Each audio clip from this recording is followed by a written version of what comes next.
2 নম্বর, কোন ব্যক্তি যদি দুনিয়াতে ভালো আমল অর্থাৎ এলেম রেখে যেতে পারে, উপকারী এলেম, খারাপ এলেম কিন্তু না, যে এলেমের কারণে মানুষ উপকৃত হবে, দুনিয়ায় হয়তো আমি থাকবো না, কিন্তু আমার কোন এলেম যদি পৃথিবীতে থেকে যায়, ওই এলেমের বদৌলতে আল্লাহ রাব্বুল আলামিন কিয়ামত পর্যন্ত সওয়াব পাঠাবেন। একটুখানি বোঝার চেষ্টা করুন।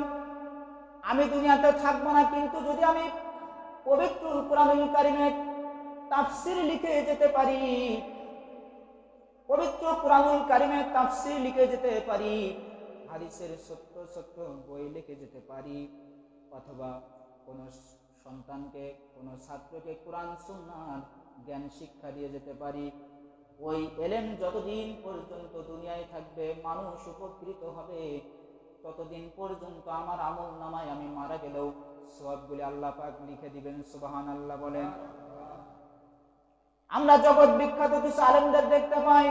তাফসীর ইবনে কাসির লিখেছেন, হাফেজ ইমাদউদ্দিন ইবনে কাসির রাহমাতুল্লাহ আলাইহি আজ থেকে অনেক বছর আগে দুনিয়া থেকে চির বিদায় নিয়ে চলে গেছেন, কিন্তু পৃথিবীর এমন কোন দেশ নাই যেখানে তাফসীর ইবনে কাসির পাওয়া যায় না।